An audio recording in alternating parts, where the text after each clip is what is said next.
اعوذ باللہ من الشیطان الرجیم بسم اللہ الرحمن الرحیم الحمد للہ رب العالمین والصلاة والسلام علی اشرف الانبیاء والمرسلین وآلہ الطیبین الطاہرین اعوذ باللہ من الشیطان الرجیم بسم اللہ الرحمن الرحیم یا ایہا الذین آمنوا لا تتخذوا عدوی وعدوکم اولیاء تلقون الیہم بالمودۃ وقد كفروا بما جاءكم من الحق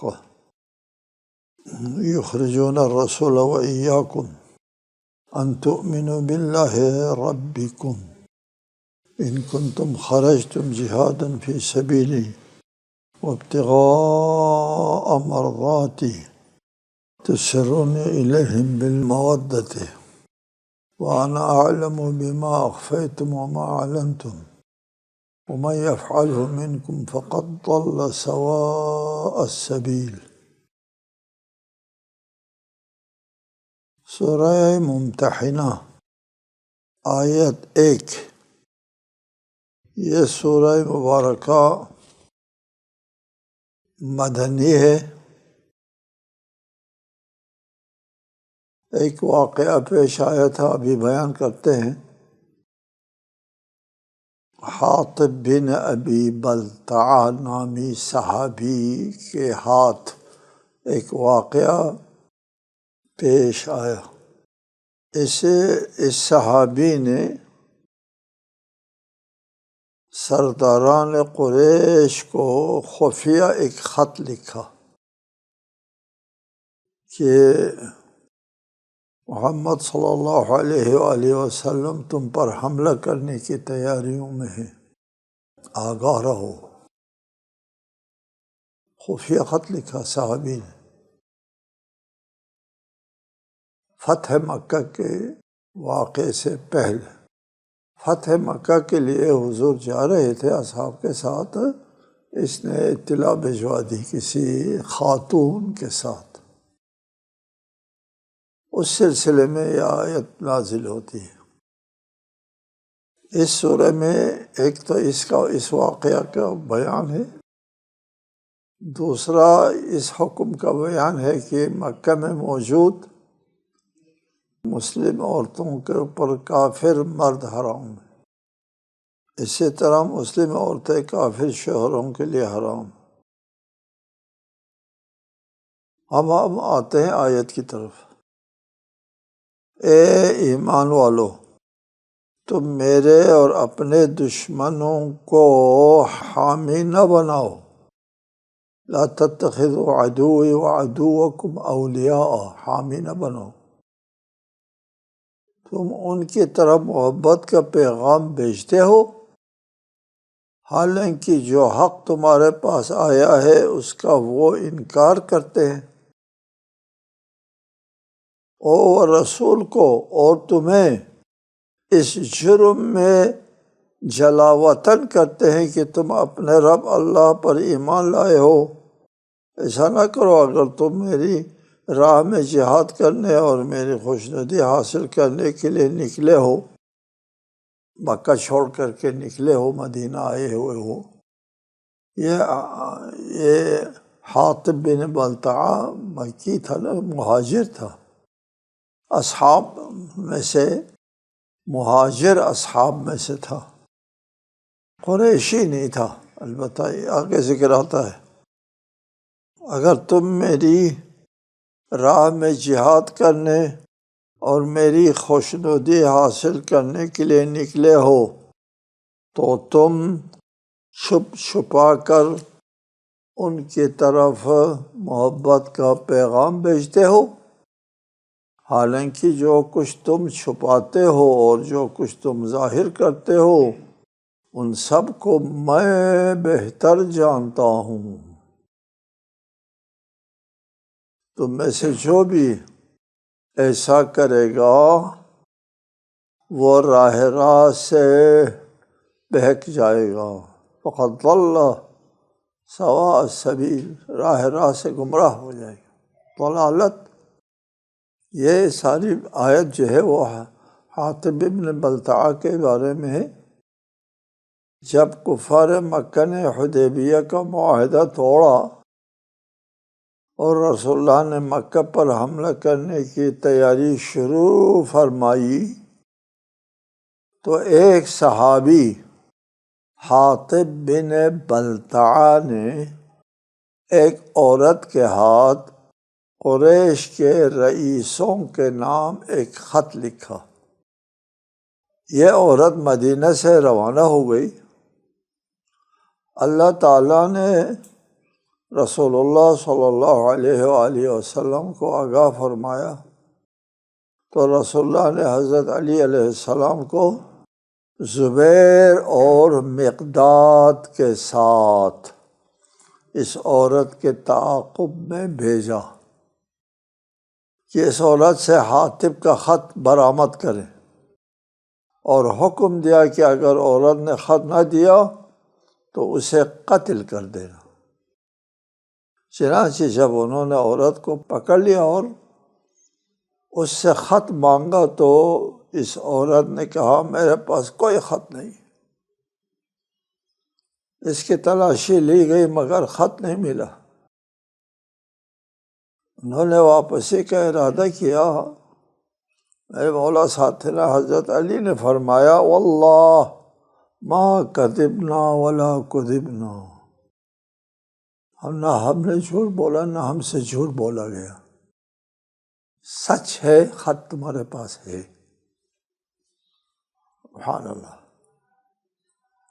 یہ کہہ کر علی علیہ السلام نے اپنی تلوار نکالی، حکم رسول تھا نا، اس کو قتل کرو اس عورت کو، اور فرمایا خط ہمارے حوالے کرو ورنہ تیری گردن مار دی جائے گی۔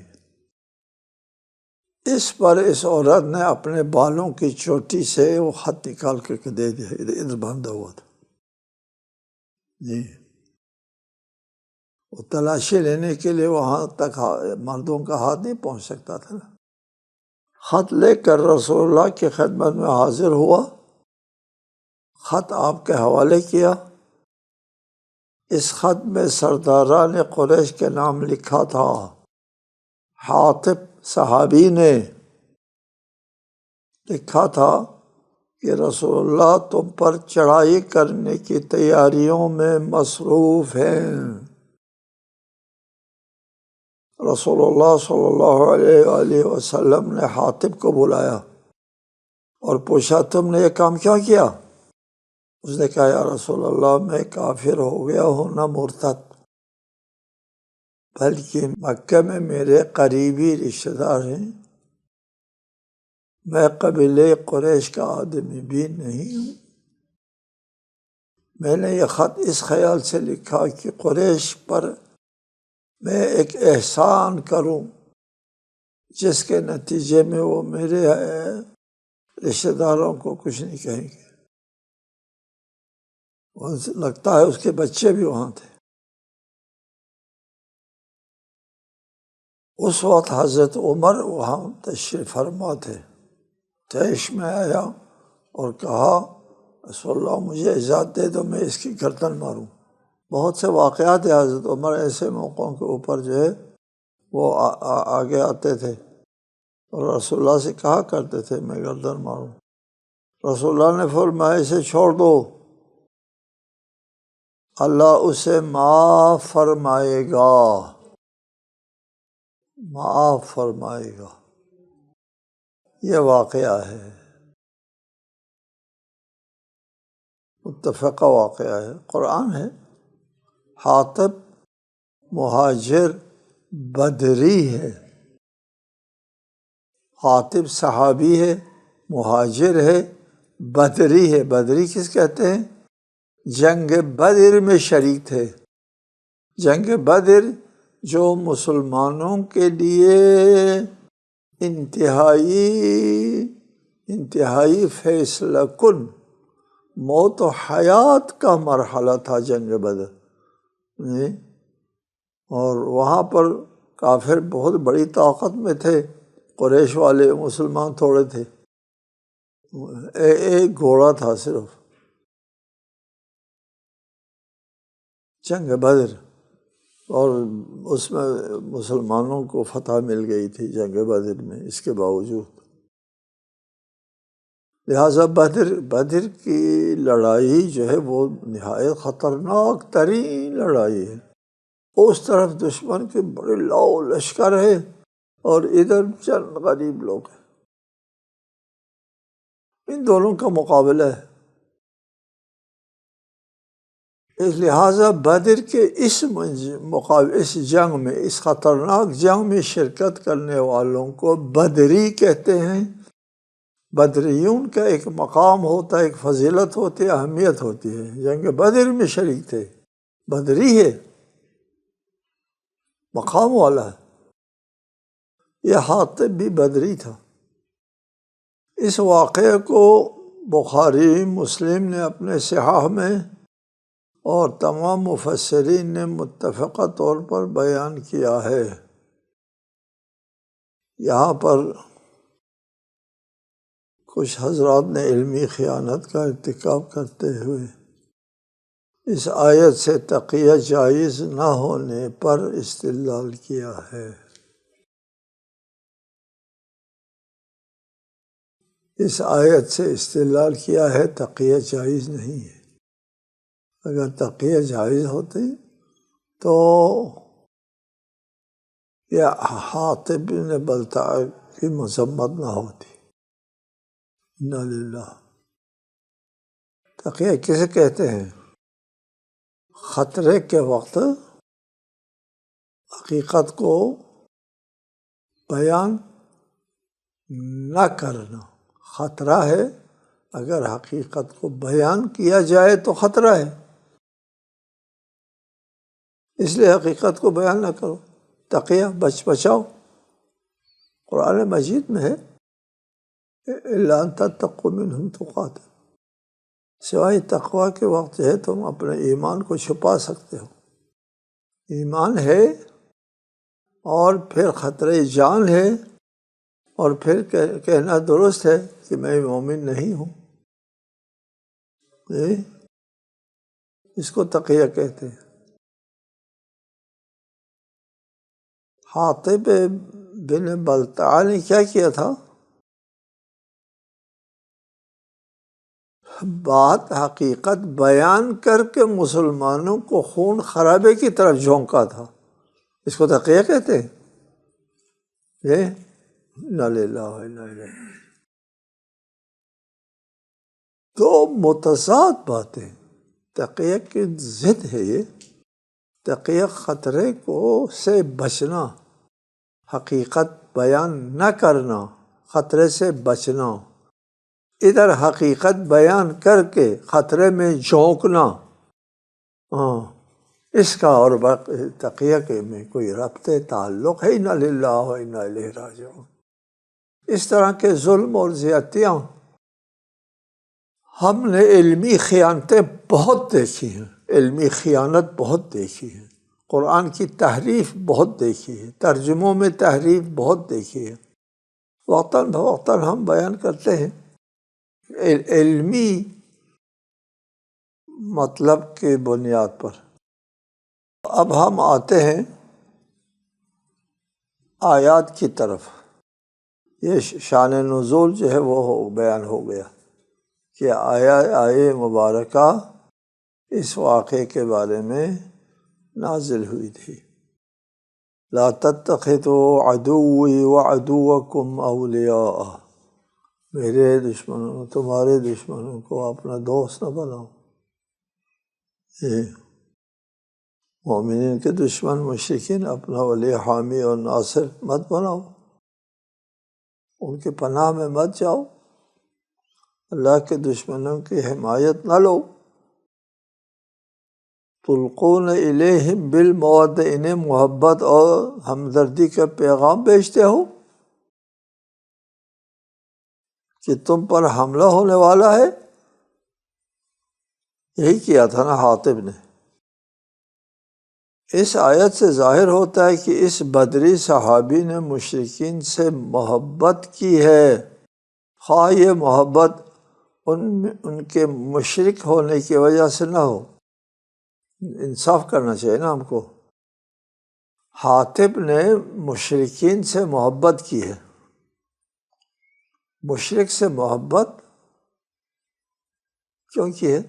چونکہ وہ مشرک ہے اس لیے؟ نہ، یہ مسلمان ہے۔ مشرک میں شرک کی وجہ سے محبت ممکن نہیں، پھر تو مسلمان نہیں رہتا۔ حاطب مسلمان ہے، صحابی ہے، مشرکین سے جو محبت ہے ان کی شرک کی وجہ سے محبت نہیں ہے، اپنے مفاد کی وجہ سے محبت۔ وَقَدْ كَفَرُوا، تم ان سے محبت کرتے ہو جبکہ وہ کافر ہے، وہ حق کے منکر ہے۔ جو تمہارے پاس آیا ہے اللہ تعالیٰ کی طرف سے، جو حق آیا ہے اس کے وہ منکر ہے، یعنی دین اسلام اور اس کی تعلیمات کے منکر ہیں۔ ثانیاً ان لوگوں نے رسول اللہ صلی اللہ علیہ وآلہ وسلم اور تم کو اپنے گھروں سے نکالا ہے، جی، ان سے محبت، ان سے رواداری۔ ان کنتم خرجتم جہاد، اگر تم اپنے گھر بار چھوڑ کر راہ خدا اور رضائے خدا کے لیے نکلے ہو تو میرے دشمن کی حمایت نہ لو۔ یہ خط لکھنے والا مہاجر تھا، اس لیے فرمایا خرجتم، نکلے ہو تم، گھر بار چھوڑ کر کے، ہجرت ہے۔ تو سرون الیہم بالمودہ، ان مشرکین کو خفیہ طور پر پیغام محبت دیتے ہو، بالمودہ، مودت الیہم، مشرکین کی طرف، او صحابی و مسلمان تم یہ کام کرتے ہو۔ وَأَنَا أَعْلَمُ بِمَا أَخْفَيْتُمْ، اور میں بہتر جانتا ہوں جو تم چھپا کے رکھتے ہو، پوشیدہ رکھتے ہو یا ظاہر کرتے ہو، سب کو میں جانتا ہوں۔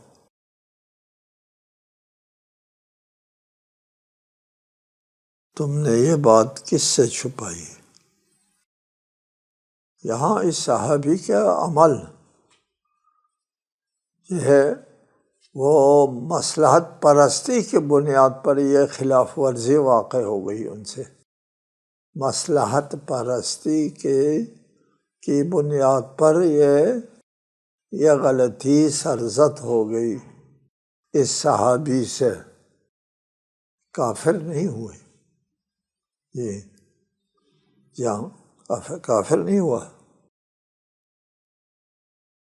اگرچہ وہ مسلمانوں کو نہایت خطرے میں جھونکنا چاہتا تھا، خط دے کر اطلاع، یہ اطلاع وہاں پہنچ جاتی تو وہ لشکر آمادہ ہوتے، راستے میں آ کر کے لڑائی کرتے اور جنگ چھڑتی، معاملہ کچھ اور ہوتا، اور ان کو پتہ نہیں تھا 10,000 کا لشکر جو ہے وہ مکہ پہنچ گیا، فتح مکہ ہو گیا، لڑائی کی نوبت ہی نہیں آئی۔ اگر یہ حاطب کا خط پہنچ جاتا تو لڑائی ہوتی، لڑائی، خون خرابہ ہوتا، جنگ ہوتی، ایک جنگ۔ وَمَن يَفْعَلْهُ مِنْكُمْ فَقَدْ ضَلَّ سَوَاءَ السَّبِيلِ، مسلمانوں میں سے جس نے بھی یہ کام کیا ہے، وَمَن يَفْعَلْهُ، جس نے بھی یہ کام کیا ہے، وہ راہ راست سے بھٹک گیا، گمراہ ہو گیا۔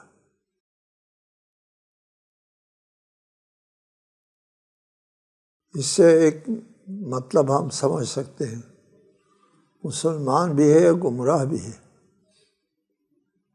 مسلمان ہوتے ہوئے بھی گمراہ ہو سکتے ہیں۔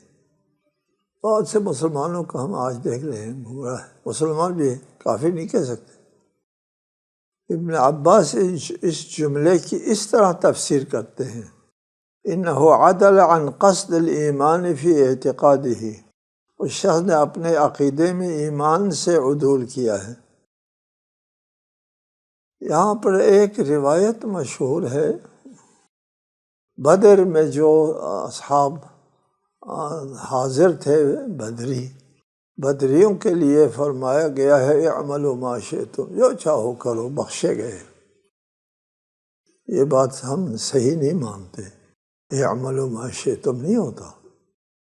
خواہ اس نے بدر میں شرکت کی ہو یا اس سے زیادہ نیک کام کیا ہو، تو اس نیک کام کرنے کے نتیجے میں جو جرم ہے وہ کر بیٹھے، اجازت ہے مجرم بننے کی، خواہ درجہ اور خدمات کتنی بڑی ہو، کتنے عظیم خدمات انجام دیا ہو، اس کو جرم کا ارتکاب کرنے کی اجازت نہیں دے سکتا اسلام، مجرم بننے کی اجازت نہیں دے سکتا، اعملوا ما شئتم نہیں ہو سکتا۔ یہاں پر اس شخص نے کیا جرم کیا ہے؟ اس شخص کی جرم کی سنگینی یہ ہے کہ اس نے حالت جنگ میں دشمن کے حق میں جاسوسی کی۔ اب مسلمان مدینے میں، کفار قریش مکے میں، یہ دونوں حالت جنگ میں ہے، ہمیشہ ہر وقت حالت جنگ میں ہے۔ یہ ان میں صلح نہیں ہے، اس میں کوئی امن وغیرہ نہیں ہے۔ اس حالت جنگ میں یہ مسلمانوں کے خلاف جاسوسی کرتا ہے، مخبری کرتا ہے مسلمانوں کے خلاف اور مشرکین کے حق میں، کتنا بڑا جرم ہے۔ حالت جنگ میں مشرکین کے حق میں اور مومنین کے خلاف یہ اقدام کرتا ہے۔ جی اول تو مطلق دشمن خاص کر مشرکین کے حق میں کام کرنا جائز نہیں ہے، ثانیاً حالت جنگ میں اور زیادہ جرم ہے۔ یثقفوکم یکونوا لکم اعداء ویبسطوا الیکم ایدیہم والسنتہم بالسوء وودوا لو تکفرون، اگر وہ تم پر قابو پا لیں، یثقفو ثقفہ قابو پانا، اگر وہ تم پر قابو پا لے تو وہ تمہارے دشمن ہو جائیں گے اور برائی کے ساتھ تم پر دست درازی اور زبان درازی کریں گے اور خواہش کرنے لگیں گے کہ تم بھی کفر اختیار کرو۔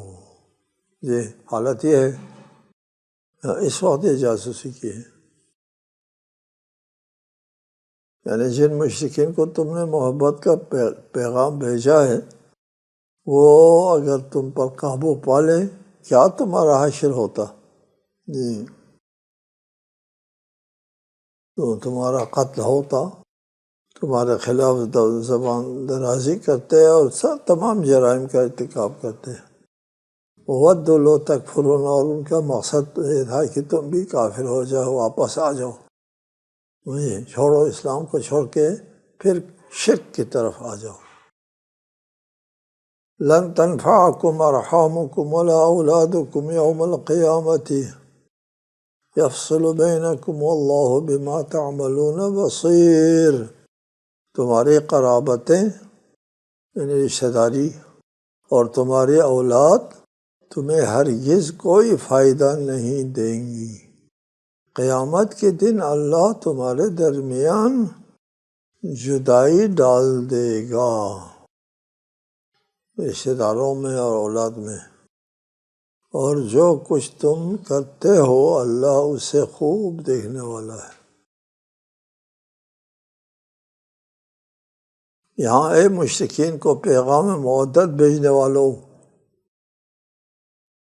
جن رشتہ داروں اور اولاد کے تحفظ کے لیے تم نے یہ حرکت کی ہے، مقصد یہ تھا نا کہ ان کے بال بچے وہاں تھے مکے میں، اور مکے کے اوپر مسلمان چڑھائی کریں تو وہ محفوظ رہ جائیں، اس لیے اس نے پیغام بھیجا تھا اپنے بچوں کے خاطر۔ اس آیت میں فرمایا یہ بچے تمہارے کام نہیں دیں گے، تم نے یہ پیغام یا یہ جو حرکت کی ہے کل قیامت کے دن جب تمہیں اس جرم کا جواب دینا پڑے گا، اس وقت تمہارے رشتہ دار یا اولاد جن کے لیے تم نے اس جرم کا ارتکاب کیا کوئی فائدہ نہیں دے سکیں گے۔ کیا کیا تم نے؟ بہت بڑا جرم کیا ہے۔ اس آیت کی صراحت سے وہ روایت صحیح ثابت نہیں ہوتی کہ اہل بدر کو بخش دیا گیا ہے اور انہیں کھلی اجازت مل گئی ہے، افعلوا ما شئتم۔ یہ روایت صحیح نہیں ہے۔ اس روایت کے اس آیت کے ساتھ تصادم ہے، تعارض ہے، یہ روایت غلط ہے۔ اور اس آیت کی لن تنفعکم ارحامکم ولا اولادکم، افعلوا ما شئتم کے بعد کوئی فائدہ نہیں دے گا کہ تعبیر صحیح ہے؟ نہیں، پھر تو فائدہ ہو گیا نا۔ لن تنفعکم ارحامکم ولا اولادکم، جی نہ کرو یہ کام، تمہارے کسی کام میں نہیں آئیں گے یا اولاد۔ یہ افعلوا ما شئتم کی روایت غلط ہونے پر اس آیت کی صراحت موجود ہے، صریح ہے، آیت نے کہا ہے کوئی فائدہ نہیں ہوگا، اور اس روایت کا کہنا ہے افعلوا ما شئتم، جو کا فائدہ ہوگا۔ جی قیامت کے دن یفصل بینکم، تمہارے اور بچوں میں جدائی ڈال دی جائے گی۔ یہ بچے الگ اور تم الگ، اور تمہارے بچوں کا اور تم کو تو بچوں کا کوئی فائدہ نہیں ہوگا۔ فَإِذَا نُفِخَ فِي الصُّورِ فَلَا أَنْسَابَ بَيْنَهُمْ، جب سور پھونکا جائے گا نسب، قرابت، رشتہ داری کا کوئی فائدہ نہیں ہوگا۔ جی السلام علیکم ورحمۃ اللہ وبرکاتہ۔